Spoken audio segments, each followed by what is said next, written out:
শ্রদ্ধাঞ্জলি জানালেন গ্রহণ করবেন রাজ্য কমিটির সম্পাদক কমরেড নবারুণ দেব। তাদেরকে একে একে ফুল দিয়ে শ্রদ্ধা জানানোর জন্য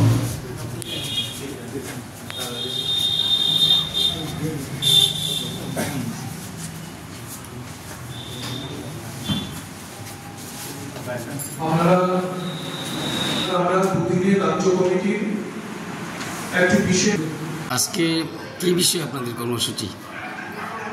আজ 21শে ফেব্রুয়ারি আজ এবং আগামীকাল এই 2 দিন ডিওয়াইএফআই ত্রিপুরা রাজ্য কমিটির বিশেষ বর্ধিত সভা আমরা খোয়াইয়ে সংগঠিত করতে যাচ্ছি।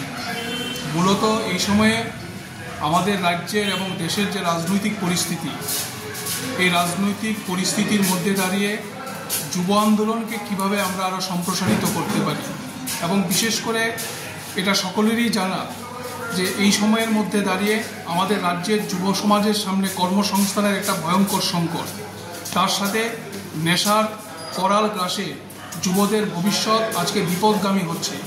একদিকে কর্মসংস্থানের সংকট, অন্যদিকে নেশার রমরমা চলছে রাজ্যে, আর অন্যদিকে রাজ্যে গণতান্ত্রিক বাতাবরণ যেটা ছিল, এই গণতান্ত্রিক বাতাবরণ আজকে ভুলুণ্ঠিত হয়ে গেছে।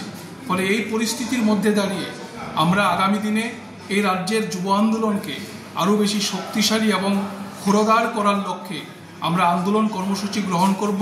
দাবি সনদ তৈরি করে আগামীর লড়াইকে আরও শক্তিশালী করার জন্য আজকে খোয়াইতে এই 2 দিনের বিশেষ বৈঠক অনুষ্ঠিত হচ্ছে। ধন্যবাদ।